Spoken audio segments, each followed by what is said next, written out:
guys, just right off the bat, I wanted to say sorry for this episode being out late. I had a massive migraine for a couple days that prevented me from editing it and finishing it up. So here it is. I hope you enjoy. Welcome to Talking About It, where we're doing a deep dive into the Lord of the Rings books from two very different perspectives. I'm Evelyn, and I've never read the books. I'm Robert, and I've read the books too many times to count. Come join us on this adventure.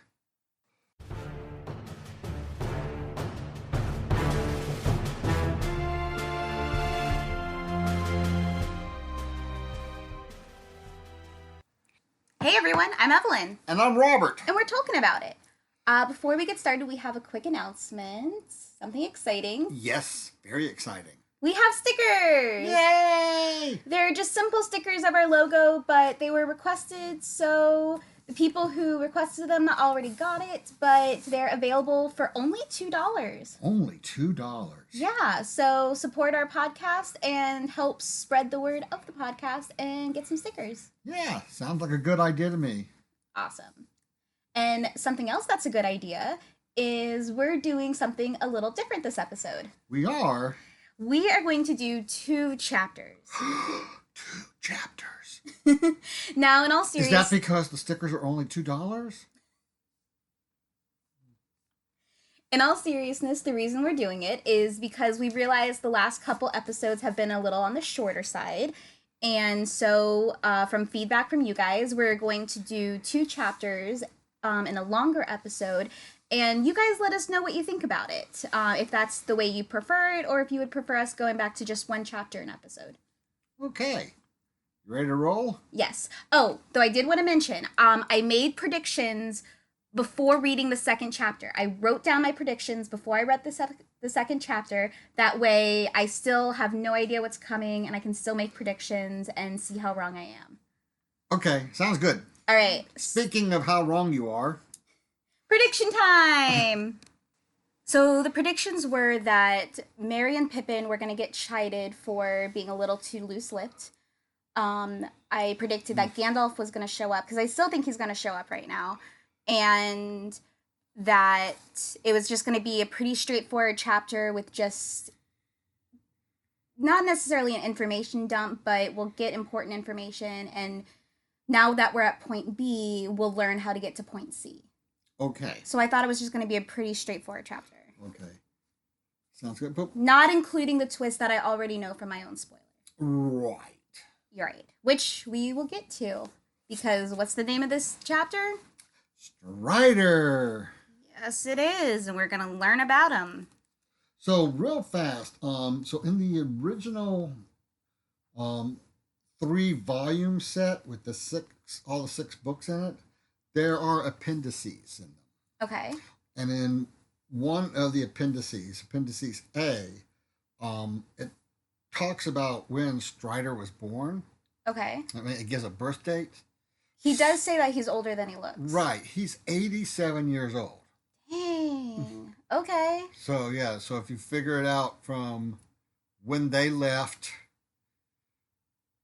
and all that when you figure it out, it's 87 years old. Oh, wow. Okay. So he's been out wandering a lot. Well, he's been wandering for 30 years. Yes. And he came from, and we know he came from Riverdale. He kind of mentions that, but also in the appendix, it talks about him taking leave of Elrond. Yes. Interesting. And there is a point in this chapter that we kind of touched on before in one of our bonus episodes, but we're going to talk about it again. Okay. All right. All right. Want to get into it? Sure thing. All right. So they kind of go into a side room, Frodo, to go talk with Strider. And Strider's being a little suspicious. He's like, I have information for you guys, but I want a reward. I want something in return. Yeah, and it's like, well, what do you know? And his answer is still very cryptic. I know too much about too many dark things. Right. And he's still like, I want a reward. And finally, Frodo asks what that reward is, and he says, I want to accompany you until I decide to no longer. And then also, We find out that he knows who the riders are and how many there are. He Yes. never gives us that information on the numbers yet. Right. But he says he knows what they are and how many they are. Right. So he says that he heard them talking to Tom Bombadil and that he's the one that followed them into town. We learn that he's the one that scaled the gates. Right. And he's talking about the Black Horseman, and Frodo is still kind of suspicious. Still a little suspicious, right? And but yeah, still a little suspicious. And even with Strider saying, that somebody snuck out Mm-hmm. right after his quote unquote accident with the ring, Mm-hmm. and he's this guy is notorious for Being a backstabber being a backstabber, and being shady. just being shady altogether, and maybe not quite evil, but he's Very self-serving. yes. And Frodo is still not entirely convinced. He says that maybe the Black Riders missed him because they came earlier and he wasn't here. So maybe he's a little bit safer than he was before. And Strider's like, I don't think so. You still need to stay on your toes. Right. And also, at some point early in the book, when Strider is talking about the writers, and for a minute he just is quiet for a little bit, and the way Tolkien describes his face and his body posture, you can tell that he's very anxious Yes. about these writers. And he even tells the three hobbits that are there. By the way, where'd Mary go? Oh yes, I forgot to mention that Mary is absent. Mary is nowhere to be found right now, which worries me. Yeah, and I was worried. And but Strider tells the three hobbits that are there, "You do not fear them enough." Yes. And he urges them that they need to leave ASAP. And while this whole thing's going on, Sam is the most distrustful. Yes, he's. But as I keep saying, he's the real hero of the story anyway. Frodo just happens to be carrying the ring. Sam is doing all the smart stuff. But anyway. But yeah, he's very distrustful of Strider, and he does not trust his vagabond appearance. He's showing his prejudice as well. And the quote from Sam says, "Those who come out of the wild, I never heard no good of such folk." Right. So he's automatically, showing prejudice and bias. Yeah. So, as they're all talking, Butterbur start. So as I'm not there yet. Oh, forget I said that. You go. So Frodo asked, "Why the disguise?" Right. Yeah, and he's like, if you're really who you say you are, why the disguise? And Strider tells him, doesn't really answer the question, but he also tells him, "You'll never get to Riverdale on your own." Mm-hmm. Which shows he knows a lot more than Frodo thinks at this time. Because remember, he's been out in the world already battling evil for like 30 years. Yeah. And so while this is all happening, Mr. Butterbur walks in. And he has a message from Gandalf that he was supposed to deliver 3 months ago. 3 months ago. Talk about absent-minded. And what really makes me wonder is, has he been carrying it in his apron for 3 months? Or did he remember it and go back to his room and bring it back? That bothers me. It really does bother me. It's like, he's keeping it. Is he keeping it in his apron so when he sees somebody that might be going to the shower, he's like, "Can you bring this too?" But yeah, it's just. I am not even that forgetful. No, you aren't. But yeah, so he gives the message to Frodo, and Frodo reads it, and Gandalf talks of Strider and how it's a man to be trusted that's here to help.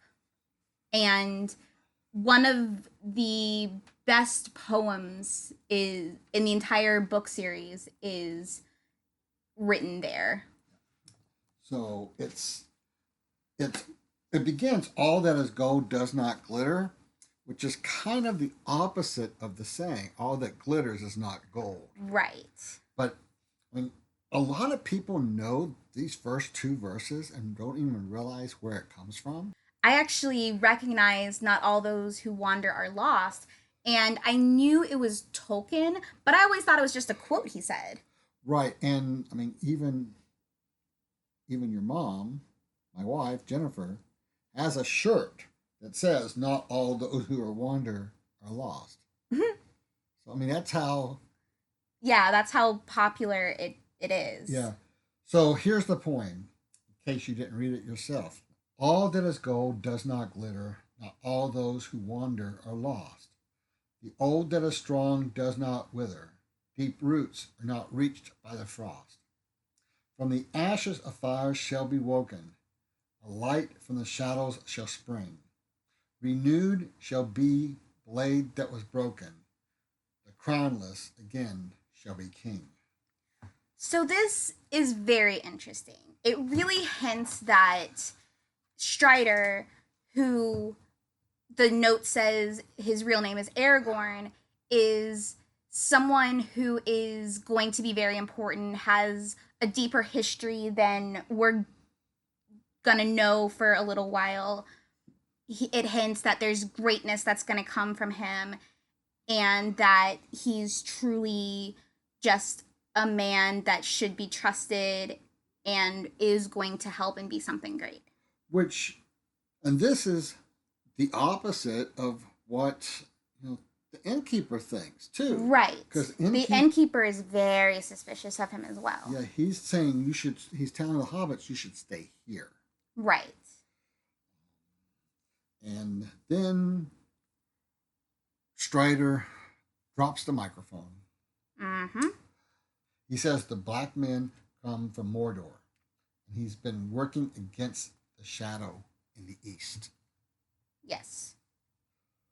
Kind sounds really ominous. Very ominous. And that supports what we've been hearing, that the South is being riddled with evil and people are fleeing.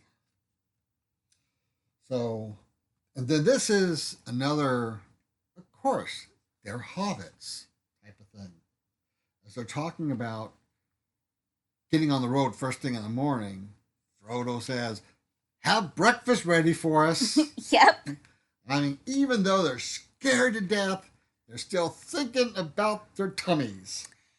And then Merry comes in. Merry comes in. And he's got a tale to tell. Yeah, it's like, where the heck has Merry been?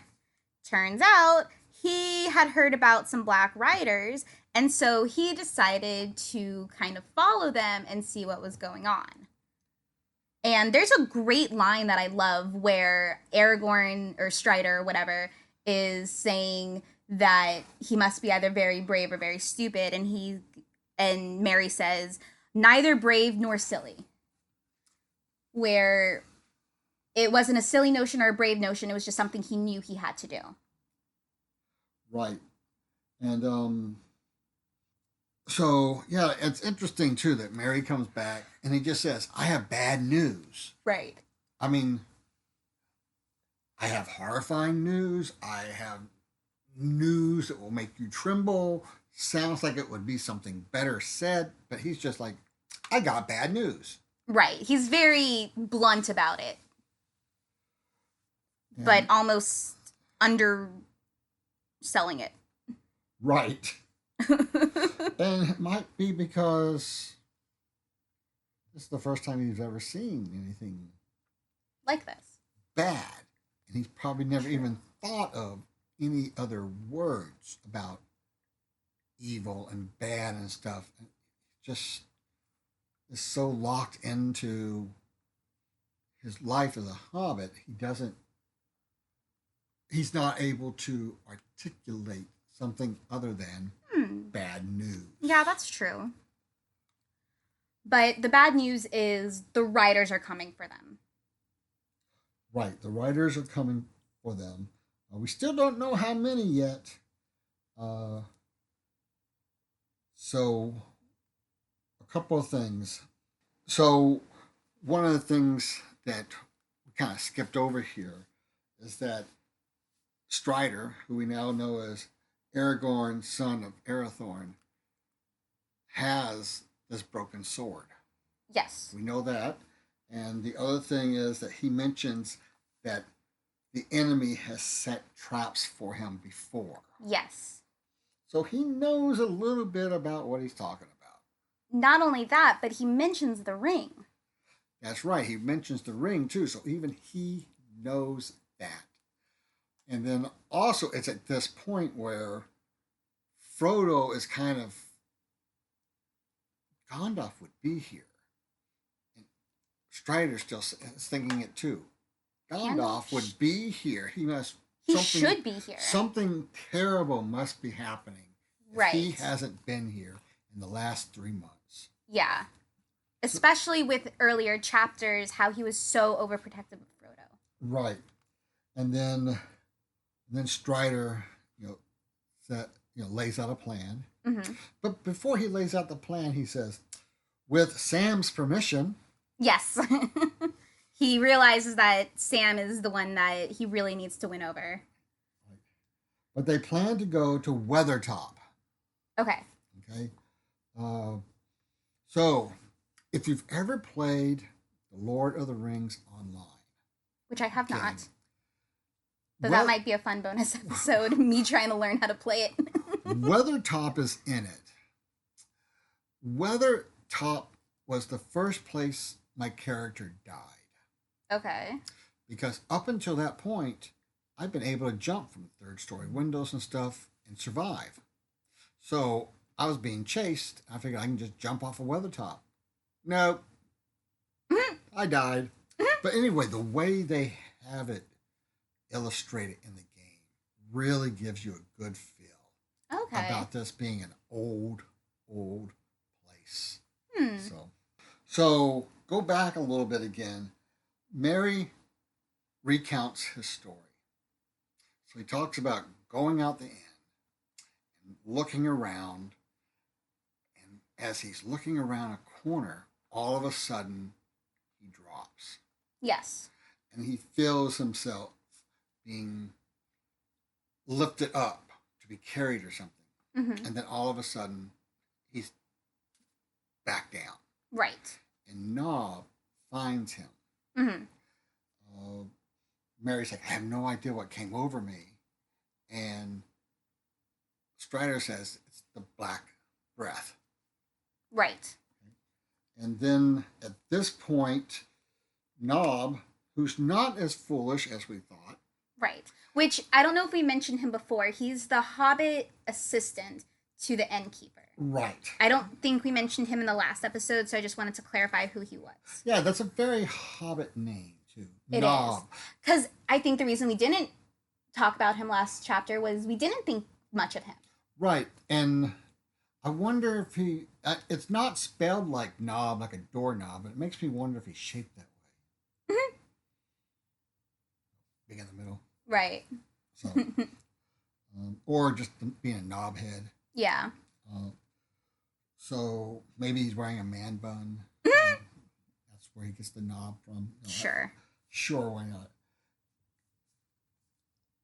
So Mary says he was neither brave nor silly, and that he took off to do this.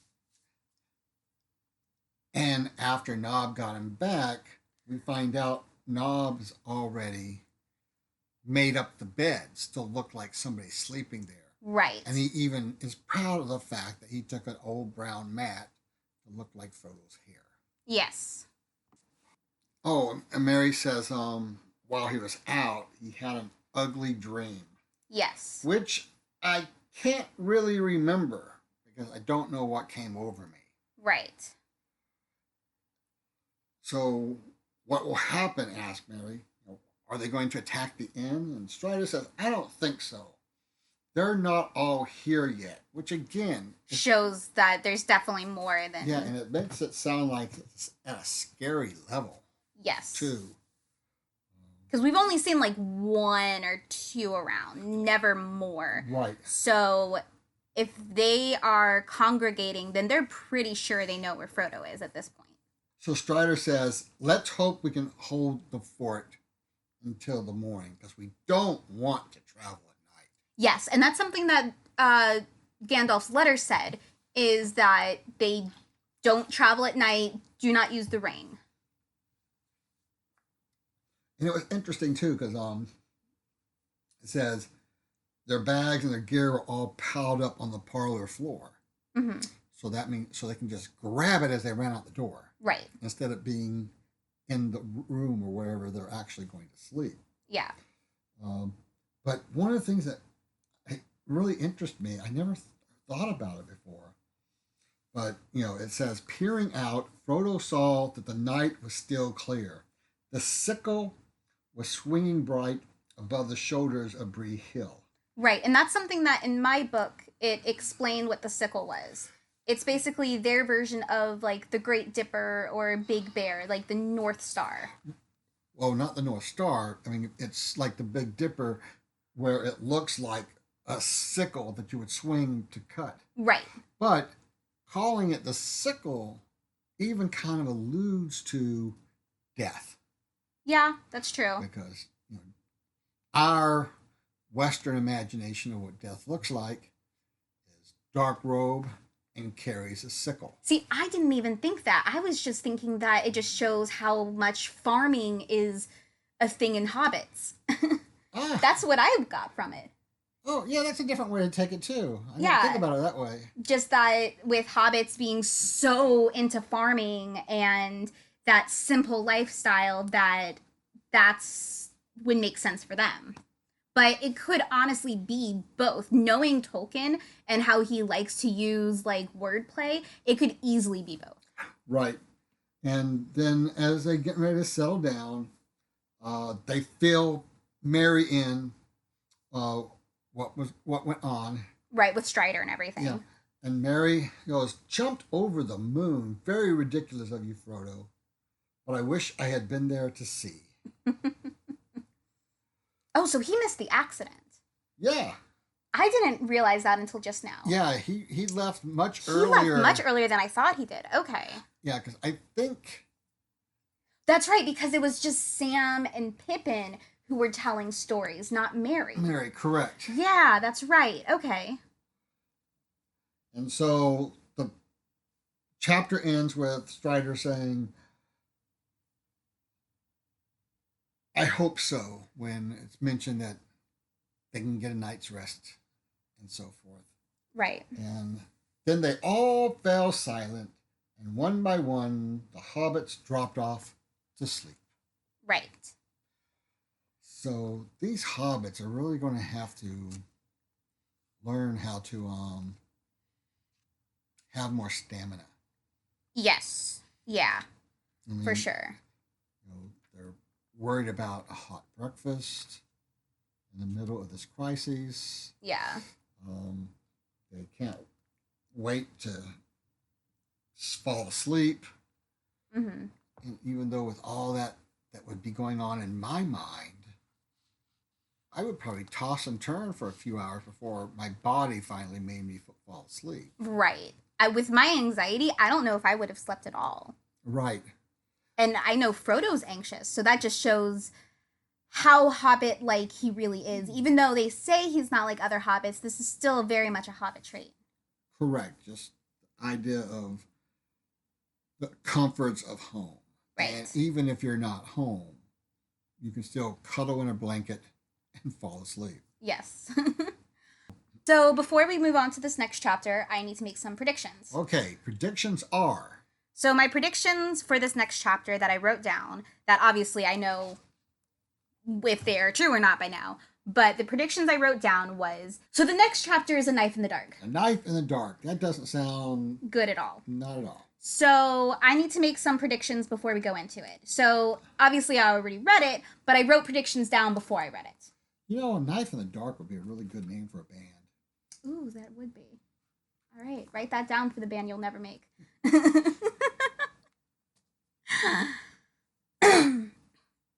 All right, so. And in case anybody's thinking about it, I'm going to trademark it, so you'll have to pay me royalties. All right, so predictions. I wrote down that they were going to meet the Black Riders. Okay. That one of the hobbits is going to go stabbity stabbity. Okay. Because a knife in the dark, and they all have those knives that are like swords. So I'm going to assume that that's one of the hobbits. And when I read it, I decided to be more vague, but honestly, I thought it was going to be Sam. So I'm going to amend the prediction because my first thought was Sam was the one that was going to go stabbity stabbity. Stabbity stabbity. Stabbity stabbity. Which we'll see in a minute if I was right or wrong. And then I also predicted they will not meet Gandalf because obviously something bad is happening and they're not going to meet him.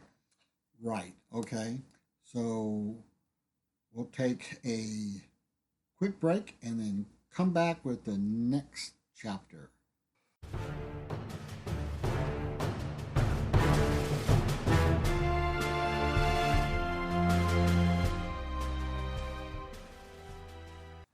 And we're back. Where were we? Well, we were downstairs, but now we're upstairs. Oh, that's right, because you get too cold downstairs. I do. I really do. And I've still got a sweater on up here. And it's like at least 10 degrees warmer. So, we're back. And so the second half is going to be the next chapter, Knife in the Dark. Knife in the Dark. What do you think that's going to mean? Well, according to my predictions, that even though I just made them, we'll repeat it since we have a format going. I said that they were going to meet the Black Riders. One of the hobbits, most likely Sam, was going to go stabby stabby because of those like knives that are like swords to the hobbits. And then they were not going to meet Gandalf. Okay, so now it used to be not meet Strider, and now it's not meet Gandalf. Which they finally did. Yes, they did. Anyway. Well, no. I'm going to go ahead and make this prediction now then. I'm going to predict they will not meet Gandalf again until they get to Rivendell. Okay.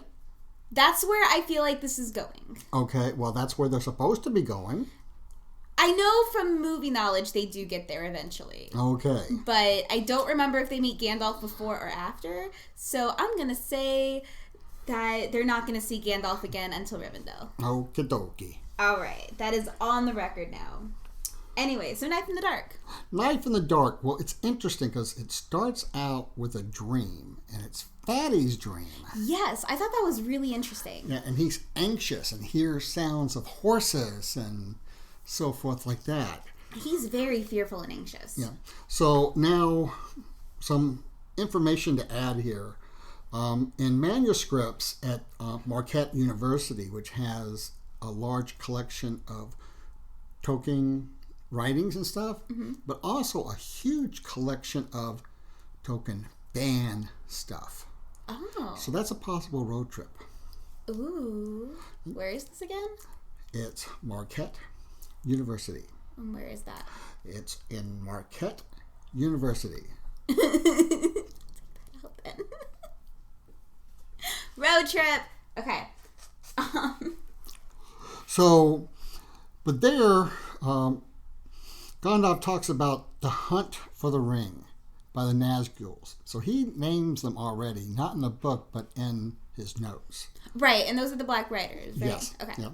That confused me last time. And they can find each other very easily, and they can hear each other over long distances. And they can even see each other over long distances. That's useful. Yeah, but so now they come together and watch the house at Crick Hollow. Right. So no wonder Fatty's having bad dreams. Yeah, if one messed up Mary like that with it was the Black Breath, was it called, right? Mm-hmm. Yeah, so if Mary got messed up by just one, I can't imagine how bad that's got to be with Fatty. Right. And not only that, open up in the name of Mordor. Right, yeah. Like, I'd poop my pants. I would. Yep. I've got sleep paralysis, and I imagine... I like to call my sleep guy Dave, but... he's just an annoying demon in the corner of the room, so I've called him Dave. Okay. So I just imagine, like, that is what Fatty is experiencing. And the door is then knocked down. Yes. And then, all of a sudden, we go to a horn ringing out. Awake! Fear! Fire! Foe! Awake! Mm-hmm. Trying to wake up the neighborhood. Which does show, because we see that Fatty's out of breath and trying to warn people. So we see that he was able to get away somehow. Right. And so, yeah, so he runs away from the house. This horn warning has not been done in over 100 years.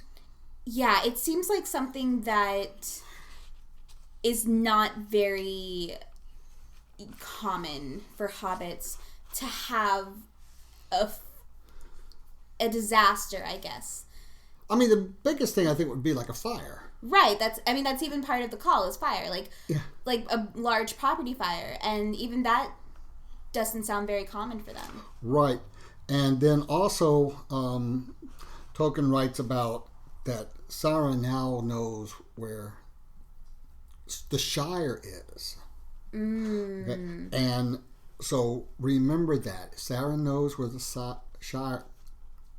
Sauron knows where the Shire is. And that's something we talked about many episodes ago, where Gandalf was saying that he didn't know yet, but when he did, bad things were going to happen. And he kind of like, I'll get to them later. Okay. So So is he just underestimating them, or does he have more pressing matters? yes, because he has more pressing matters. Okay. Now, the bedroom that they were supposed to be in, that they put the log in and put the mat in to be Frodo's hair, had been raided. Yes, it was totally a mess. And the ponies had vanished. And not just their ponies. Everyone in the stables, all the horses and ponies in the stable were gone. Though that's something I like that they talked about later. Yeah, right. They do talk about the fate of the horses, because you cannot hurt animals. And Tolkien makes sure that you are okay and knows that the animals are going to be fine. Okay. But they raided our room. There's no ponies. That means there's time for breakfast. Pretty much. Mary's like, yes, breakfast. Yeah, they're very excited for breakfast.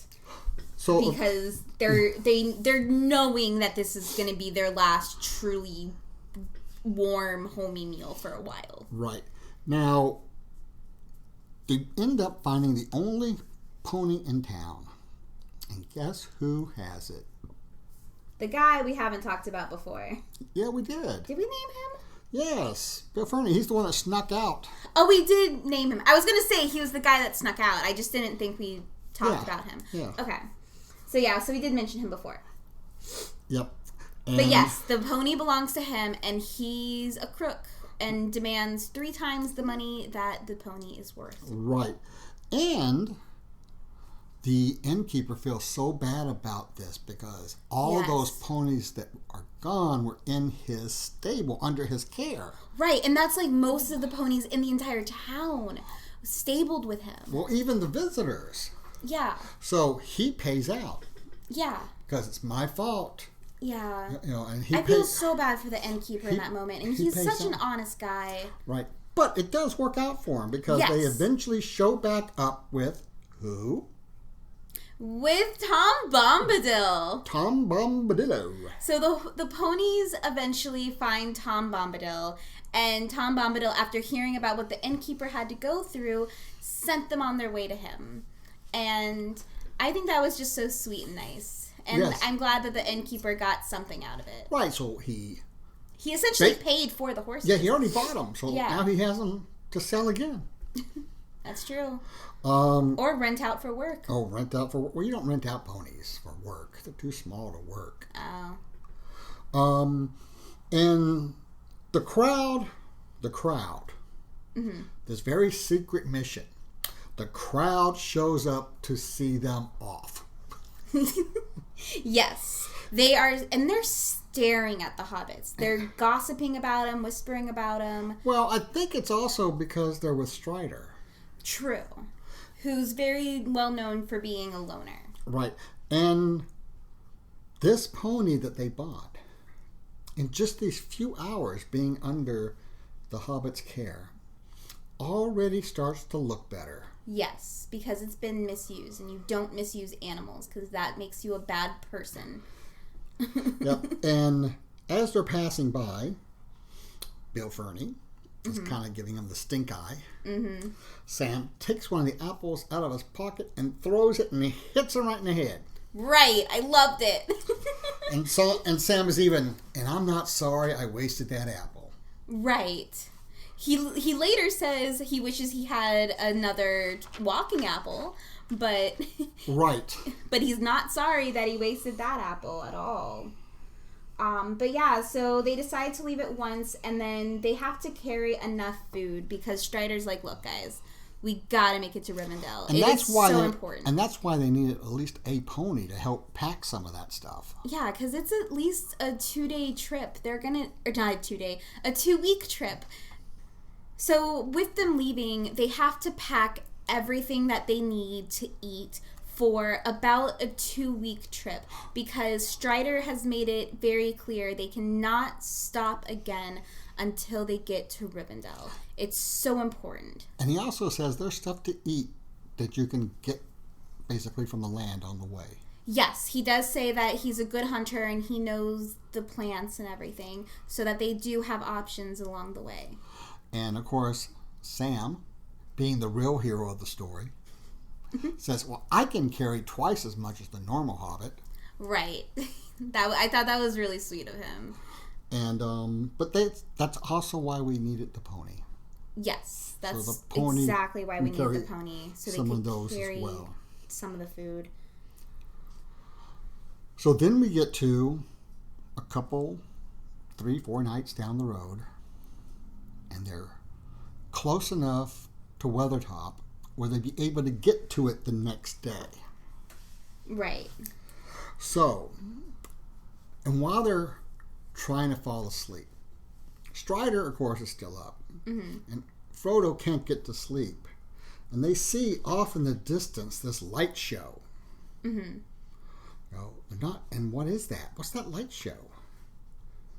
Well, we know from notes and from other stories that Gandalf is on top of Weathertop fighting the Nazgul.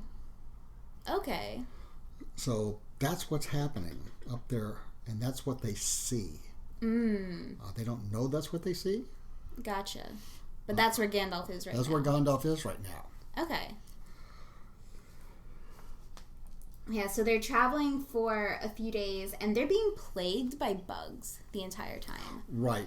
Bugs are just coming out of everywhere, and one of the hobbits, I can't remember which one now because I didn't write it down because I'm dumb, said, what would the bugs do without hobbits to feed on? Right, yeah. What do they feed on when we're not here? Right.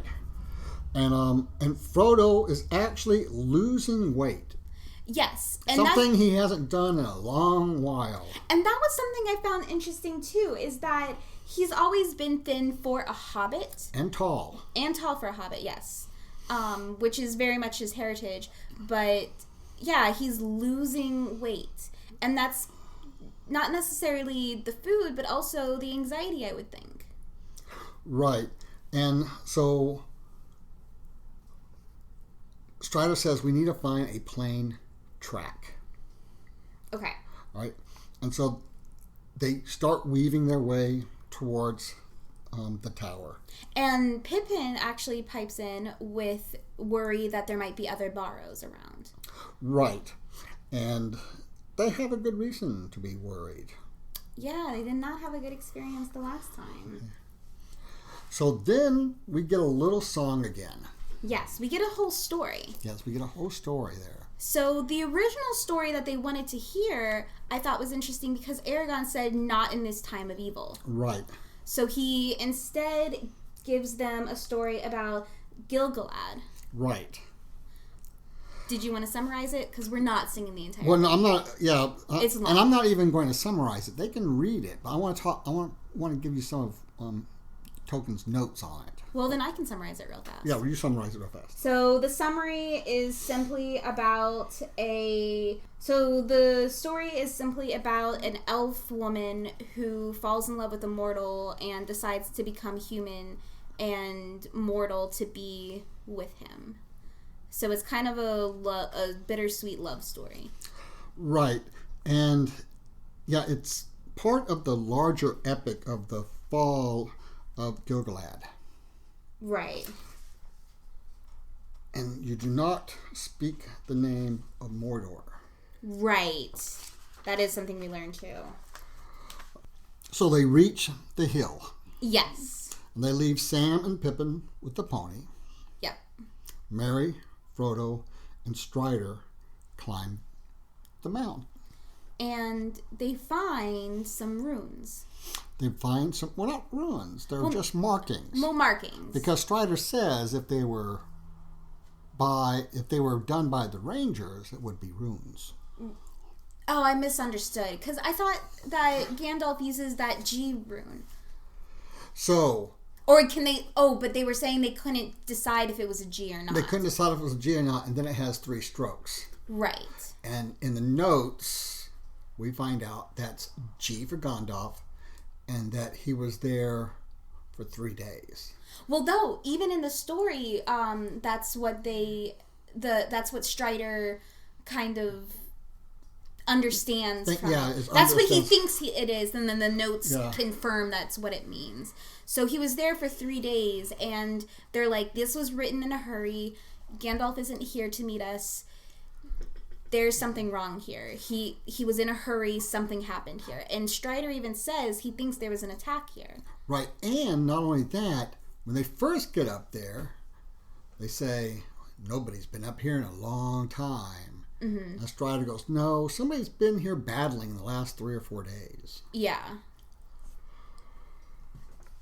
And again, like Evelyn said, they weren't sure who made those markings, but they're going to take it that it was Gandalf for some reason. And now they still have to take off to Rivendell. Yes, they still need to make it to Rivendell. And they're a fortnight away. And while they're up there, who do they spy with their bright little eye? 2 black specks. Yep. And they see another black speck join them. Yeah. The enemy is here.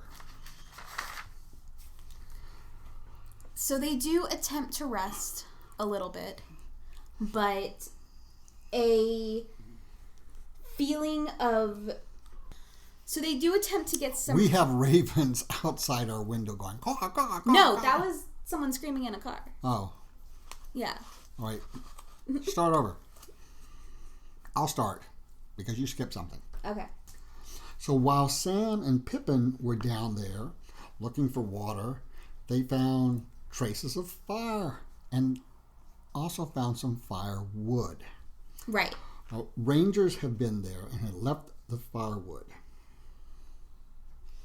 Is there any significance to that, or is it just that's just where the Rangers usually? Well, roam? they do that. They hide food and they hide firewood in certain places, and they all know where it's at. Oh, so to help each other. Yeah, so if they need to get to someplace safe, you know, there's going to be food and firewood there. Okay. Yeah, that was one thing I wasn't sure about in the... Speaking of food, Frodo's thinking of food again. Yes, he is. Now Sauron tells another story. Sauron? Sauron. So now Strider tells another story. And this story, from all the notes and everything, could be a bonus episode in itself. Okay. So I'm not going to talk a whole lot about it. But the story is background information. Okay. We get background information. On a lot of stuff. I'm not going to try to sum that up because it's easier if you read it for yourself. Okay. But Strider talks about the great enemy. And he says, this great enemy was so evil. He was whom Sauron was but a servant. Yes, I noticed that, and that was really interesting. Right. And then, getting ready for that battle, elves of the West had come back. The fathers of men had come back. But it was still not enough. Elrond of Rivendell is one of that kin.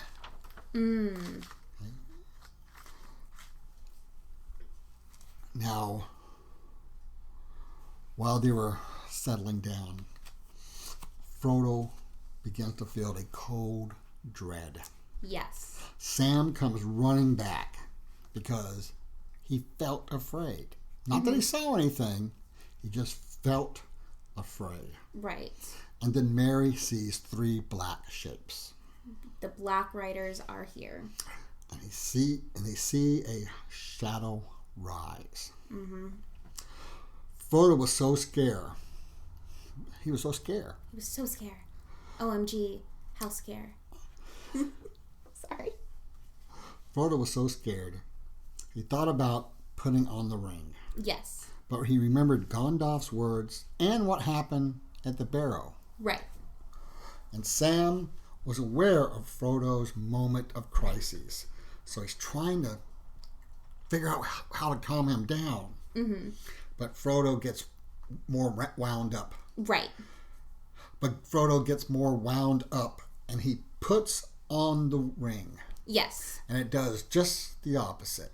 Right. He is now visible to the ring wraiths. Yes, and the ring wraiths are visible to him. He sees through their cloaks, and he is terrified. Right. Later, Gandalf would tell him he was half in the wraith world. So that was why he was able to see them. Okay. So he gets a good look at them. Yes. There's five tall figures with white faces, long gray robes, helms of silver, swords of steel, and one sword flickered red. And one of the ringwright's helm was a crown, which we know later is the Witch King. Yes. And he had a sword and knife that glowed a pale light. So it's kind of opposite. So Stinger, that Bilbo found and Frodo now has, it glows a blue light. Right. When certain creatures are around. Yes. And out of fear, he cries for Elberud and Gil-Hadel. Now. But he doesn't know why he did that at this point, essentially. Well, he doesn't know why he did it really, but it's a common cry out for help. Oh, okay. Okay, it's like a religion. Okay. Almost. It's, God help me, but it's them to help. They get cried out to help. Okay. Now, Elberud is of Varna, and he's the one that's always looking towards Middle Earth, listening for cries of aid. Okay. And Gil-Hadel, it's like a religious act, like I said. She's got that last name that ends in L. Okay. Which Tolkien is very clear, knows in Hebrew it means God or mighty one. And Frodo then strikes at the feet of the enemy. He stabbies. And he gets pain like a poison ice sword. Yes. And that causes him to take off the ring. Yeah. Strider then comes out of the dark and jumps in the fray with 2 firebrands in his hands. Mm-hmm. And That's it. that's it. So we kind of left this one on a cliffhanger. It gets left on a cliffhanger. This would have been a good place for them to put in a commercial if it was a TV show. Or to be continued. Yes, it is definitely to be continued. Yes, it's definitely to be continued because we'll come back at you with another episode. Nice plug there for the podcast they're already listening to. So, I keep saying so and you keep saying so. We do. You've been saying it a lot. I know, because I wasn't before you started saying it. We're at the end of this chapter. So what are your predictions for next chapter? Oh my gosh, what is the next chapter? So what were your thoughts on this chapter? We get a lot of good background information on how these troubles began ages and ages ago.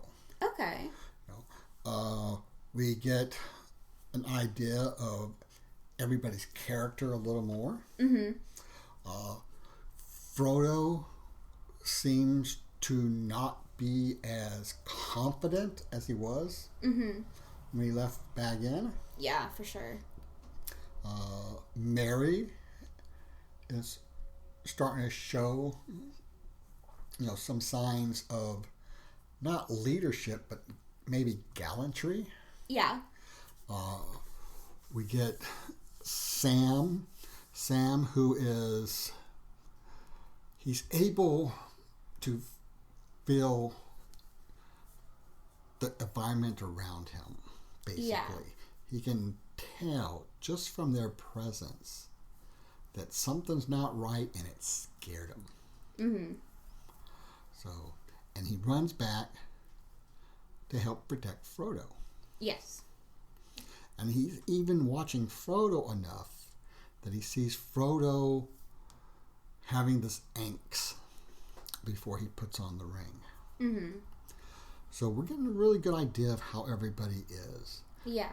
I like that a lot too. Yeah. And Strider, notice Strider, who knows about these folk, these Black Riders, comes at them with brands of fire. Right. No weapons, no iron weapons, no steel weapons, but fire. Yeah. So gives you an idea too that they are probably immune to regular weapons, or they don't damage them at all. Mm-hmm. So we're getting some really good lead up information in this. Matter of fact, this chapter is one of those that after you get to the end, I suggest you read it again. Okay.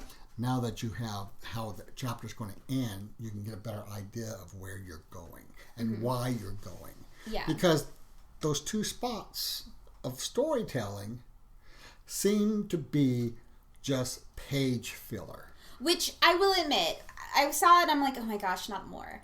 But the stories themselves, when I actually did read it, were interesting. Yes. And I understood the significance of it. Right.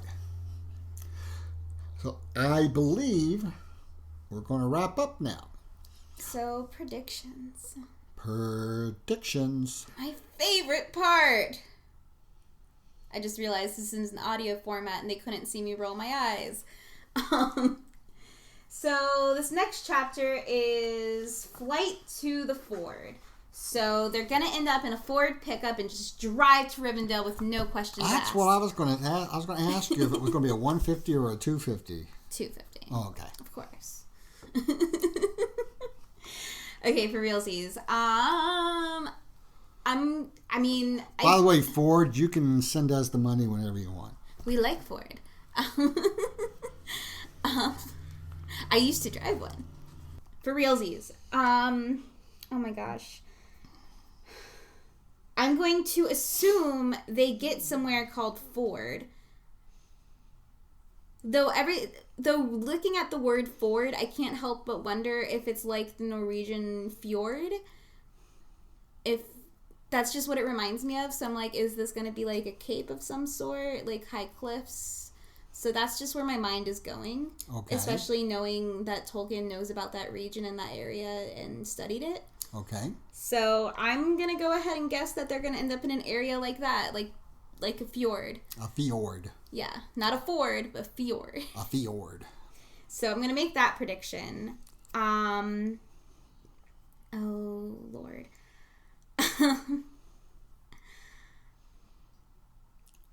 I'm going to guess that... I mean, they're obviously going to fight the ring wraiths. So I'm going to guess that Strider burns one of them. Okay. At least one of them. And something happens to scare them off.